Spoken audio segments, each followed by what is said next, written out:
पश्चिम बंगाल में बीजेपी की सरकार बनने के बाद टीएमसी की असलियत बाहर आ रही है। लगातार टीएमसी के नेताओं के दफ्तर और घरों पर छापे मारे जा रहे हैं। कल तक टीएमसी के नेता जो पुलिस को अपनी उंगली पर नचा रहे थे, आज वो पुलिस की कार्रवाई से बचने के लिए भागते फिर रहे हैं। ममता बनर्जी के लाडले भतीजे अभिषेक बनर्जी को भी अब डर सताने लगा है, जिसके बाद पुलिस से बचने के लिए वो भी कोर्ट की शरण में पहुंचे हैं। सत्ता संभालने के साथ ही सीएम शुवेंदु अधिकारी ताबड़तोड़ एक्शन ले रहे हैं। पश्चिम बंगाल में सरकार बदलते ही अब वो सब होने लगा है जिसकी मांग बीजेपी करती आ रही थी। पश्चिम बंगाल की शुवेंदु अधिकारी सरकार ने भारत बांग्लादेश बॉर्डर पर सुरक्षा बढ़ाने के लिए अहम फैसला लिया है। शुवेंदु सरकार ने सीमा के सटे जिलों में केंद्र सरकार की जमीन से जुड़ी जरूरतों को पूरा करने का फैसला लिया गया है। सूत्रों के मुताबिक कैबिनेट की बैठक में इसे लेकर चर्चा हुई। नई चुनी हुई शुवेंदु अधिकारी सरकार ने पश्चिम बंगाल के 9 जिलों में फैली 2200 किलोमीटर लंबी सीमा पर फेंसिंग को मजबूत करने के लिए 1 महीने के अंदर 600 एकड़ से ज्यादा जमीन देने पर विचार किया है। 2200 किलोमीटर में से लगभग 1600 किलोमीटर पर पहले से ही फेंसिंग लगी है, लेकिन अभी भी बहुत काम किया जाना बाकी है। वहीं से पहले ममता सरकार के समय कई अनुमतियां अटकी हुई थी।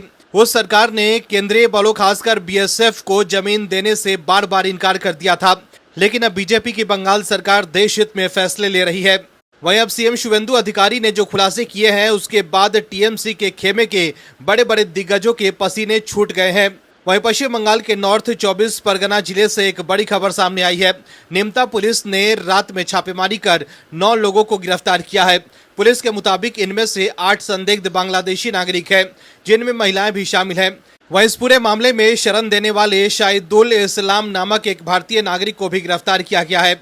आरोप है कि ममता बनर्जी के शासनकाल के दौरान इन लोगों ने मिली भगत से फर्जी दस्तावेज तैयार करवाए और अवैध तरीके से भारत में रहना शुरू कर दिया। गिरफ्तार किए गए संदिग्धों के नाम सुमन गायन, बहरुल मंडल, अब्दुल रहमान सरदार, रियाज मंडल, एलिश सरदार, जहारा बीबी, नवरा बीबी और सुमी बीबी है। पुलिस ने इनके पास से कई भारतीय पहचान पत्र जैसे आधार कार्ड, पैन कार्ड बरामद किए हैं। शुरुआती जांच में सामने आया है कि पिछले कुछ वर्षों से इन लोगों ने फर्जी तरीके से ये भारतीय दस्तावेज हासिल किए। वह इनके पास से बांग्लादेश के भी कुछ दस्तावेज मिले हैं, जिससे इनके अवैध रूप से सीमा पार करने की पुष्टि होती है। वहीं सभी आरोपियों को बैरकपुर सब डिवीजन कोर्ट में पेश किया गया। हालांकि कोर्ट ले जाते समय कुछ आरोपियों ने खुद को बेकसूर बताते हुए दावा किया कि ये यहीं के रहने वाले हैं और उन्होंने यहां वोट भी डाला है। दर्शकों, टीएमसी पर अक्सर ये आरोप लगते रहे हैं कि ममता सरकार घुसपैठियों को बंगाल में बसने का मौका देती है। वहीं अब बंगाल में सत्ता बदलते ही टीएमसी के कुछ नेता गिरफ्तार हुए हैं, जो अपने घरों में बांग्लादेशी घुसपैठियों को छुपाए हुए थे, लेकिन अब पुलिस छापे मारकर घुसपैठियों को दबोच रही है। ऐसे में अब साफ हो गया है कि ममता बनर्जी बीएसएफ को सीमा को सील करने के लिए जमीन क्यों नहीं दे रही थी। वहीं सीएम शुवेंदु के घुसपैठियों पर की जा रही कार्रवाई से आप दर्शक खुश हैं तो कमेंट में यस और गुड सीएम शुवेंदु जरूर लिखें, ताकि विपक्ष को साफ संदेश जाए कि देश के लोग घुसपैठियों के खिलाफ हैं। इस खबर में आगे आपको बताएंगे सब कुछ डिटेल में कि कैसे अभिषेक बनर्जी पर गिरफ्तारी का खतरा बढ़ गया है। तो बने रहिए हमारे साथ अंत तक और देखिए हमारी ये खास रिपोर्ट। साथ ही आप दर्शकों से विनम्र निवेदन है कि अगर अब तक आपने चैनल को सब्सक्राइब नहीं किया है तो अभी कर लीजिए, साथ ही बेल आइकॉन को भी दबाएं। दर्शकों, ममता बनर्जी के भतीजे और टीएमसी सांसद अभिषेक बनर्जी की मां को कोलकाता नगर निगम की ओर से नोटिस जारी हुआ है।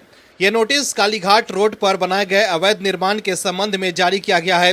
नोटिस में कहा गया है कि या तो 7 दिन के अंदर अवैध निर्माण को अपने आप हटाएं, वरना कोलकाता नगर निगम इस पर खुद एक्शन लेगा। इसके अलावा नोटिस में यह भी कहा गया है कि इस कार्रवाई में आने वाला खर्च भी संबंधित व्यक्तियों से वसूला जाएगा। वहीं पश्चिम बंगाल सरकार ने सिलीगुड़ी कॉरिडोर यानी चिकन नेक से जुड़े राष्ट्रीय राजमार्ग खंडों को केंद्रीय एजेंसियों को सौंपने की मंजूरी दे दी है, जिससे करीब 1 साल से लंबित प्रक्रिया पूरी हो गई है। 7 राष्ट्रीय राजमार्ग खंड अब केंद्र के अधीन होंगे। ये हाईवे पहले राज्य सरकार के पीडब्ल्यूडी के अधीन थे, लेकिन अब इन्हें भारतीय राष्ट्रीय राजमार्ग प्राधिकरण और national highway and infrastructure development corporation limited संभालेंगे। बता दें कि करीब 1 साल तक प्रस्ताव लंबित रहने की वजह से इन मार्गों पर विकास और निर्माण कार्य ठप पड़े थे। वहीं बंगाल पुलिस ने राज्य में 2021 के चुनाव के बाद हुई हिंसा के मामले में टीएमसी नेता अब्दुल कादिर हक को गिरफ्तार किया है। उन पर 2021 के चुनाव के बाद हिंसा और कथित तौर पर शारीरिक हमला करने के आरोप हैं। पुलिस के मुताबिक 2021 के पोस्ट पोल हिंसा मामले में अब तक 458 नई जांचें शुरू की गई है। 181 नई एफआईआर दर्ज किए गए हैं और 59 ऐसे मामलों को दोबारा खोला गया है जिसमें पहले अंतिम रिपोर्ट दाखिल की जा चुकी थी। अधिकारियों का कहना है कि जांच और कार्रवाई की प्रक्रिया लगातार जारी है। वहीं सीएम शुवेंदु अधिकारी ने कहा है कि पुलिस कर्मियों पर हमले और तोड़फोड़ की घटनाओं को कतई बर्दाश्त नहीं किया जाएगा। उन्होंने चेतावनी दी है कि ऐसे मामलों में कड़ी कार्रवाई की जाएगी और यदि ऐसी घटनाएं दोबारा हुई तो मुझसे बुरा कोई नहीं होगा।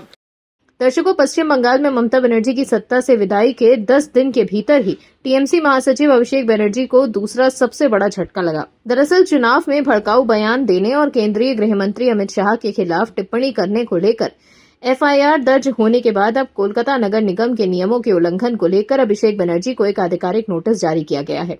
ये नोटिस कोलकाता के पॉश इलाकों कालीघाट रोड और हरीश मुखर्जी रोड पर स्थित अपने आवासों को लेकर भेजा गया है। मीडिया रिपोर्ट्स के अनुसार कोलकाता नगर निगम की एक विशेष टीम के सीधे अभिषेक बनर्जी के हरीश मुखर्जी रोड स्थित आलीशान आवास शांति निकेतन पर दस्तक दी और वहां धारा 401 के तहत कानूनी नोटिस चस्पा कर दिया।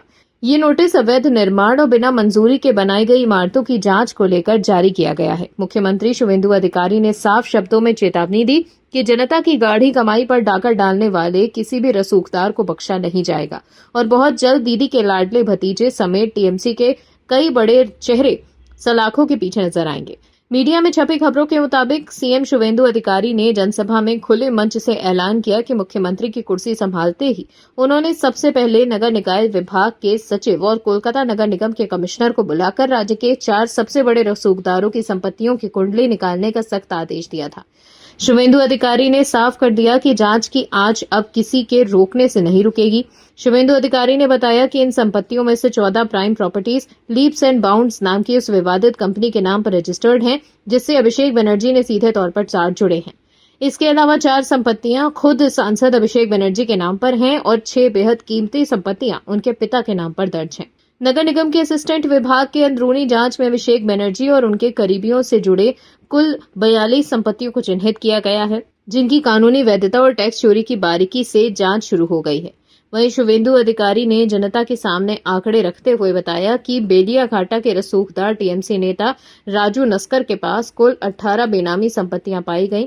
वहीं कस्बा इलाके के बाहुबली और टीएमसी के बड़े नेता माने जाने वाले सोना पप्पू उर्फ विश्वजीत पोद्दार के पास 24 आलीशान संपत्तियों के पुख्ता दस्तावेज मिले हैं। लेकिन सबसे ज्यादा चौंकाने वाला खुलासा कस्बा में टीएमसी विधायक जावेद अहमद खान के बेटे को लेकर हुआ, जिसके नाम पर अकेले 90 संपत्तियां दर्ज होने का दावा मुख्यमंत्री ने किया। सीएम शुवेंदु ने इस बड़े खुलासे के चंद घंटों के भीतर ही सोमवार की रात को ईडी ने बड़ी कार्रवाई करते हुए सोना पप्पू को गिरफ्तार कर लिया, जबकि राजू नस्कर पहले से ही किडनैपिंग और मारपीट के मामले में सलाखों के पीछे हैं।